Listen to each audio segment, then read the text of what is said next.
Hello, everybody. We are kicking off a project. We are going to read and study the book called Prosperity, written by Charles Fillmore. And this is going to be a group project. We may have some other Unity ministers join us at some other times as we go through one chapter at a time. But we're going to start with this illustrious panel that I'm thrilled to be with. And I will start by introducing myself. I'm Reverend Wally White, and I'm the minister at Unity in Greensboro. And I will let these two fine people introduce themselves. Christina. It's our privilege and pleasure to be here with you guys today to be able to discuss this ultimately, right? I'm Reverend Christina Garza, and I am the minister at Unity in Nashville. And I am Reverend Todd Humphrey. I am with Crystal Coast Unity in Atlantic Beach, North Carolina. And I am excited to talk about one of my favorite topics in New Thought literature and an incredible book that we will explore together. Let's get started. Yay. So for everyone who's watching, we're posting this on social media in a few different places, but you are the students of the class. And so we really want you to participate with us. We want you to make comments, ask questions, say if there's something that you think is hogwash. That's a good church word, right? Or, you know, we want you to really be honest and open. And if you hear things that you've never heard before, we're going to try and stop and have conversations in areas where we feel like needs added explanation. And I will say right up front that, this was written, I think it was in 1936. I forgot to look at that right before we started this, but a long time ago.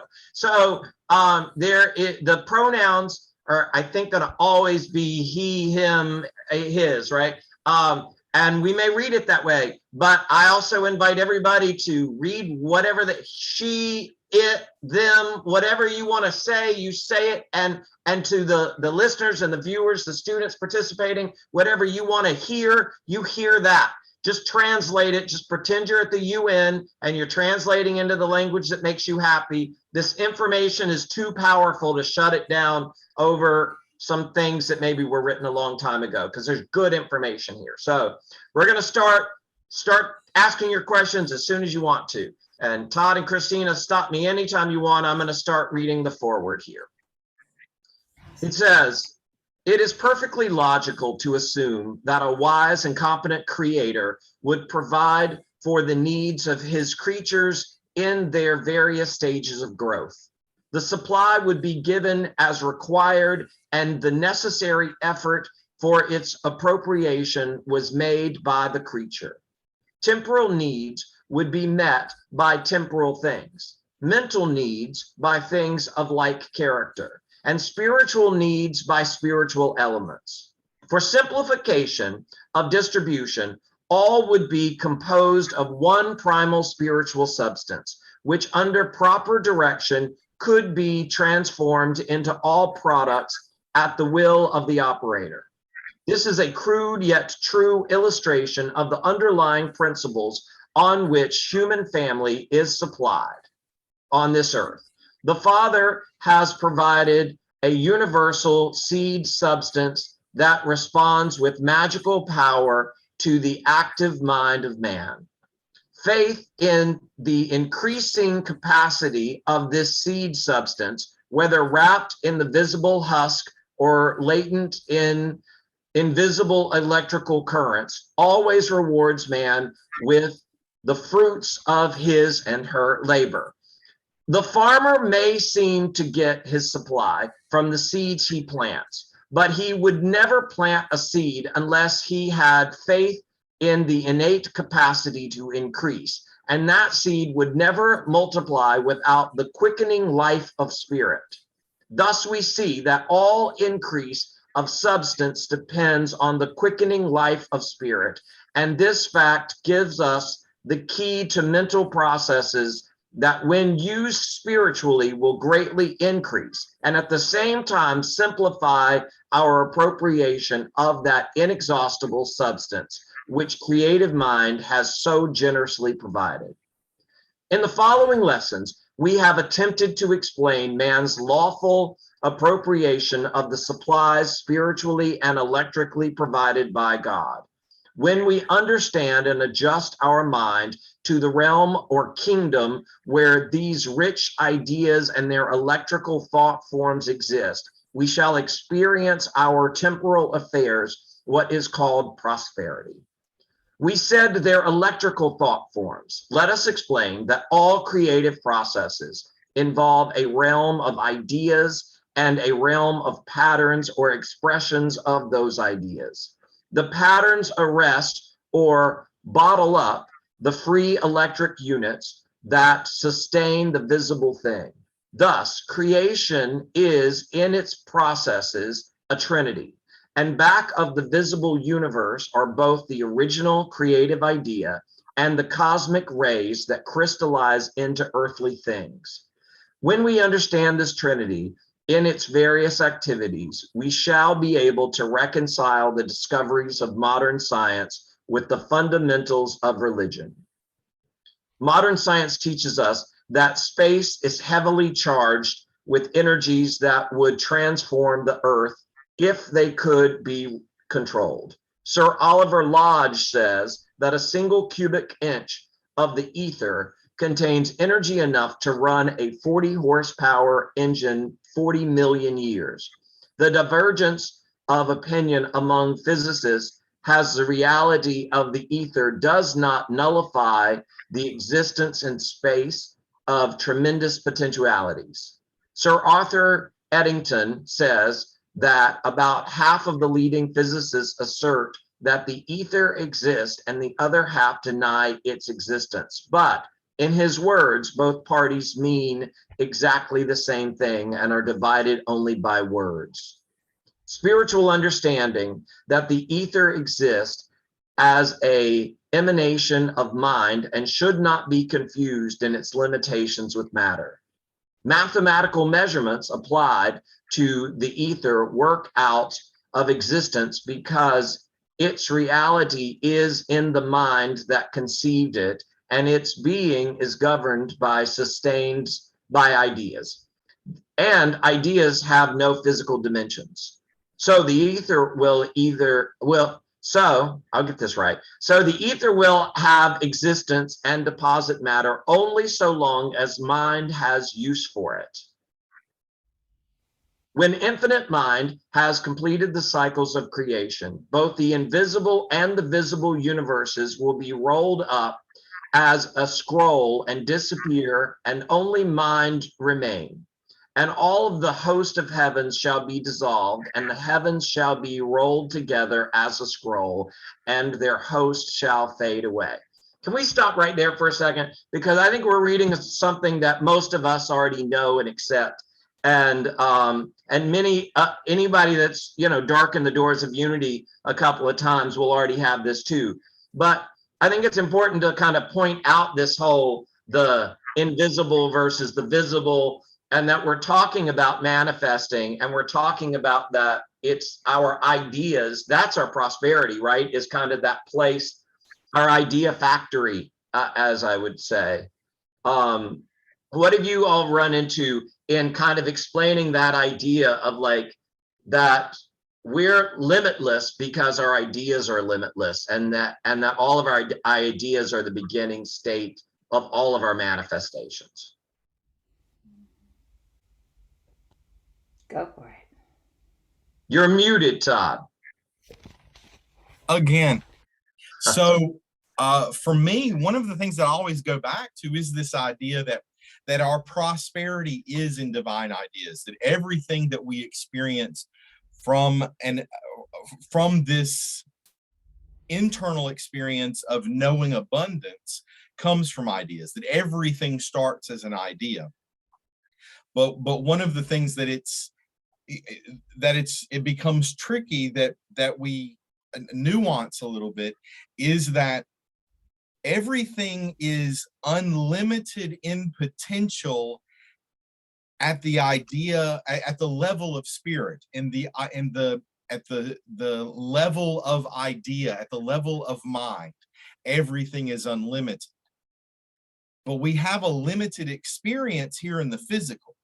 And that gets tricky for a lot of people that are new in understanding our prosperity, because they also assume that, you know, that this divine life that we talk about being eternal, right? But eternal life is not about the physical experience. It's about our experiencing consciousness. Right. And so it gets nuanced, and we have to understand the unlimited aspect of our prosperity is in our consciousness. And whatever we invest our energy and time, we can manifest here. We can experience our prosperity here. But to hold on to our prosperity, we have to do the work to become, in consciousness, the people that hold on to and have the prosperity here in the manifest limited world. You know, one of the things I remember learning in taking one of Paul Hesselbeck's classes is that, you know, we affirmed, you know, I am unlimited in limited ways, right? And that gets down to the root of it, is that it's our consciousness that is unlimited. Our prosperity is unlimited when we realize that it is the divine idea.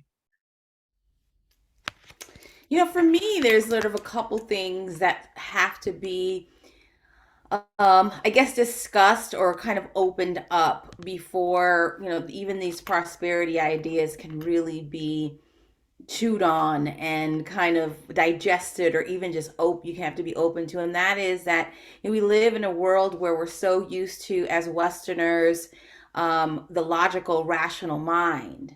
And so a lot of this is it's sort of suspending all of that. You know, usually I invite students to suspend all of that, because if we're looking and approaching at this from not just the material realm, but kind of in the subconscious, our race thought about how we organize our world and how things matter and happen, then we can't really fully be open to some of this, right? So for me, it's sort of taking that, kind of suspending what you think you know about anything in the world and how things actually work, you know, and being able to be open to this idea that this is a mystical process, that it's really this mystical process that we're talking about. Yes, it's a divine mind. Yes, it's you know, the consciousness and all of that, but ultimately it becomes this beautiful spiritual mystical process that we're engaging in when we open ourselves up to this concept of prosperity. And so part of that is just being open to doing and being in ways that we don't, because we're so used to, it's, you know, what I see here, what is out there, that's what's real. And so in order for us to even start opening up to like the beauty of all of these teachings, it's sort of having to suspend that for a moment, even if you don't believe it. You know, I love, my favorite time is when there's students in the class that are those that are like the diehard, but what if, right? But that doesn't make sense. And, you know, sometimes they feel awkward about raising the question, but I love it, because that's only by kind of raising the questions will we actually be able to peel back the layers of the teaching so that we fully understand. I don't know if y'all had the same experience, but that's always been fun for me. Yeah, absolutely. I mean, I think that so many people hear the word prosperity and they define it with cash and cars and houses, but it's like, my description of that is that's the icing, not the cake, you know. And because prosperity, when you allow the prosperity to be from the idea stage, that be the place where the prosperity really is. Like somebody saying you're fired from your job can be an exercise of prosperity, because while some people may not, you know, may immediately be like, oh my God, now I'm out of money and I'm out of this and that. Somebody else's experience of their prosperity, because they're like, thank you, God, I do not have to come to this place with these people anymore. And that is exercising my prosperity, right? And, you know, so it's about frame of mind. I think, you know, it's like, when you set out expecting prosperity, like that's the step one in truly receiving it, I think. And I think that's ultimately what all this teaches. All right. It's so Yeah. good. I was going to say it's so funny why it should bring that up about getting losing your job. One of the biggest steps in terms of my prosperity consciousness was around just that. I worked as a consultant for a group for many years, and from one week to another, the entire company that was a multi-million dollar company just folded out Mm. of nowhere, and they were my main client, and at that time, my only source of income. And in that moment was when actually I was called to ministerial school, if you all believe it or not. So I was like, wait a minute, hold on. All right, Spirit, you want me to start ministerial school and it ain't cheap. I have no job. My mortgage got to get paid. My daughter's tuition's got to get paid. And how's it supposed to happen? And one of the biggest lessons for me was about asking. I wasn't one of those people that was used to asking for things and asking, the pill. I was a classic pick yourself up by your bootstrap kind of person, right? Well, superwoman, I got this. I'm gonna do it on my own. And having to ask people to actually help support my beginning of my ministerial career. And that was both a humbling experience, but it ended up being this wildly glorious spiritual experience because I learned what that meant, in terms of asking and receiving, which is part of prosperity as well, right? Absolutely. And started ministerial school, and then lo and behold, out of nowhere, I end up giving this fantastic job, making again more money than I had ever made in my life, working for the National Football League, not knowing a thing about football, but hey, and this is exactly what you said. It's the icing on the cake once you work the spiritual principles. So you just reminded me of my little story. So thanks for letting me share. Awesome. All right, let's get back into this intro or whatever it's called. It adds greatly to the stability of a Christian faith to know that Jesus anticipated the discoveries of modern science of the existence of that kingdom called the ether. He named it the kingdom of the heavens, and his illustrations of its possibilities are unsurpassed. He did not say it was a place the good would inherit after death, but an estate we could have here and now. It is your Father's good pleasure to give you the kingdom, it's quoted. Jesus taught that we can incorporate life-giving rays into our mind, body, and affairs through faith. Where physicists merely describe the mechanical presence of life as energy, Jesus taught man how by the exercise of his mind, he can make that life obey him. Instead of a universe of blind mechanical forces, Jesus showed the universe to be persuaded and directed by intelligence. What we need to realize above all else is that God has provided for the most minute. Is that, yeah, that is what it says. Okay. Is that God has provided for the most minute needs, minute needs, there we go, minute needs of our daily life, and that if we lack anything, it is because we have not used our mind in making the right contact with the supermind and the cosmic ray that automatically flows from it. Charles Fillmore. Wow. Well, I have a question for you all about that because I think this is where sometimes we get tripped up, or that's one of the big questions for Unity Truth students or new students is that if, the last thing, if we lack anything, it's because we have not used our minds in making the right contact with the super mind. So putting it back on us. So I'm wondering what y'all think about that. Yeah, people are not fond of having to take responsibility for stuff. And I know I had a conversation not that long ago with a friend that's not a New Thought student, and we were talking about illnesses, and he worded the question of, I forget how he started it, but he's like, it sounds like you're saying that if somebody's sick, it's because they manifested it. And I was like, yeah, that's what I'm saying. And nobody wants to hear that, right? But I'm like, But he's like, well, then you're saying that it's their fault. And I'm like, there's the difference. I'm not talking about fault. I'm talking about power. And if you recognize the power, it's not about continuing to stare at something that you're maybe not happy with. If you recognize that you have the responsibility, that you created what's around you, then you're recognizing that you have a power to create something else if you don't like what's around you. It's not about saying shame on you for creating anything. It's about saying, hey, look at this life experience you've had. What do you want to do with it now?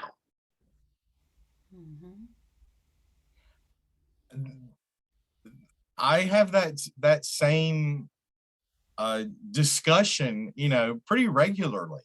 That and that dives into that whole metaphysical malpractice thing, where we try to shame and blame and guilt over our experience. And the truth is that when we look around in this incredible manifest world, the relative world, there are things that are here that we would label as bad, right? Things Right. happen that in that feel horrible. And the truth is that we get to control our experience of every event that happens in the world. And how we experience anything that's happening in the world is up to us, and that's where the responsibility lies. And so anything that happens to us can either be a curse or a gift, right? And we get to decide that it's a part of our prosperity and our abundance based on our attitude and our willingness to experience in a way that is life affirming and expansive. How can we grow from this? So instead of asking why me, we ask, and what now? What is next? How do I grow from this? How am I directed in this moment to follow the path of love? Right. And that can be challenging for people. And and going back, a paragraph before, when we look at, Jesus taught us this, right? Because everything that Jesus shows up and teaches us is about the mental plane. It's about how we control and shape our thoughts to have the experience we want to have, Right. regardless of the events that happen. His whole ministry, it's about he's teaching us you can have and you can experience the kingdom now when you think correctly, when you have the right mental attitude, when you have the right thoughts. And that's a constant thing for me to come back to every day, because sometimes I don't recognize the Christ of the other people in my world. Like the lady that was tailgating me today. Yep. Yeah.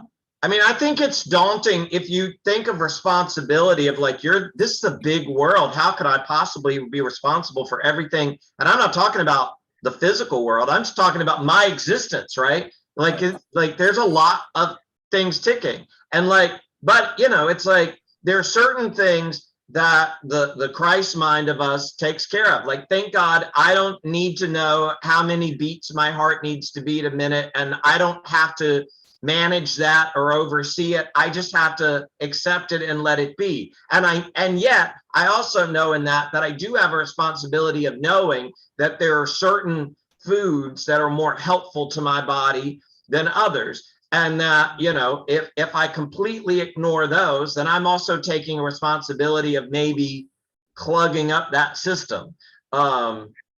You guys will be able to replay that clip at a later date, I'm sure, and say, see, I told you already knew about those chips you were eating. But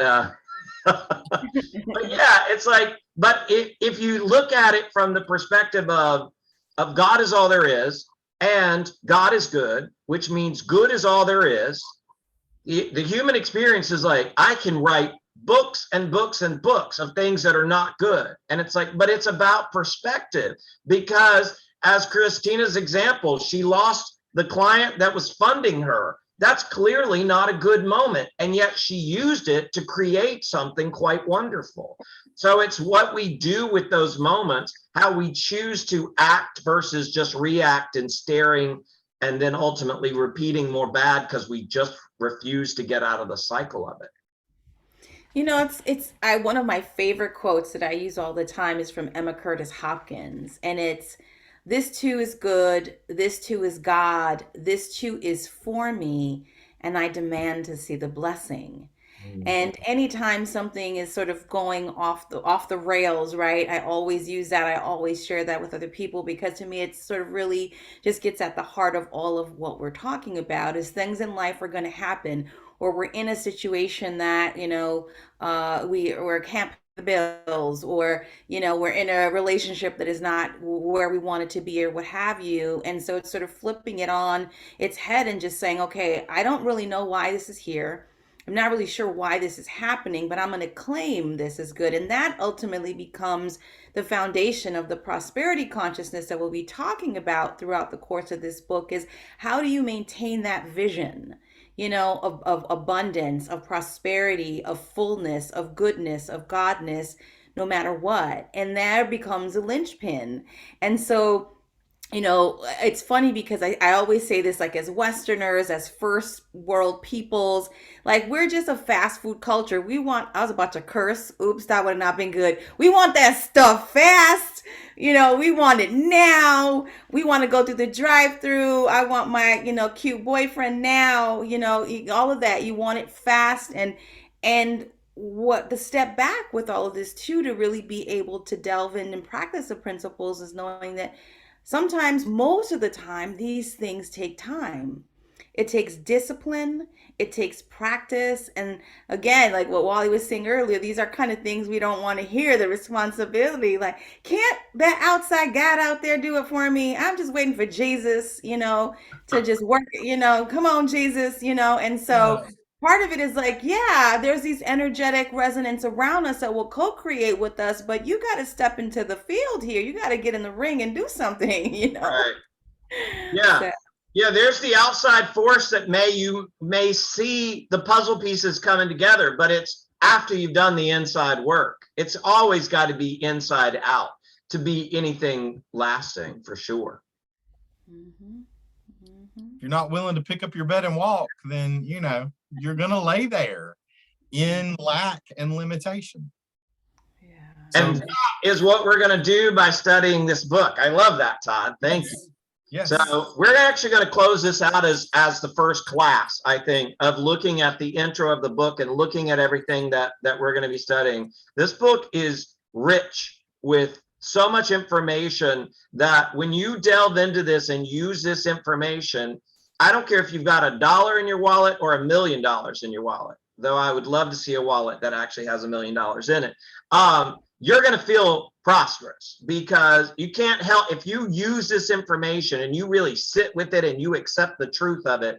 Like there's something that's just going to lift you up in it. I feel certain about that, and I look forward to going through all this with my co-ministers and with all of you who are going to be commenting and asking questions. Please participate. Don't sit. Don't be a log sitting there. Please type and join us and have conversations with us and challenge us if we say something that feels untrue to you. Let's do this all together. Amen. Absolutely. And in fact, if you are listening to this and watching it right now, go ahead and tell us in the comments that you're listening, that you're participating.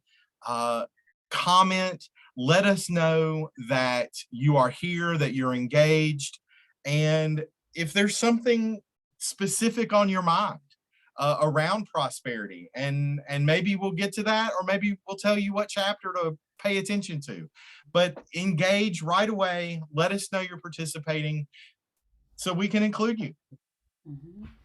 And no question is a dumb question. Sometimes we're afraid to ask questions. We think they're basic or how we're going to look or what are people going to think. But I'm sure there's a bunch of people that are wondering the same thing. So make sure you ask it. And as I always say, don't believe anything I say. Mhm. That means we want you all to engage in this material, to think critically, to make it your own, to see how it feels as it's rolling around in your body, and to bring to light, what is real for you in the here and now.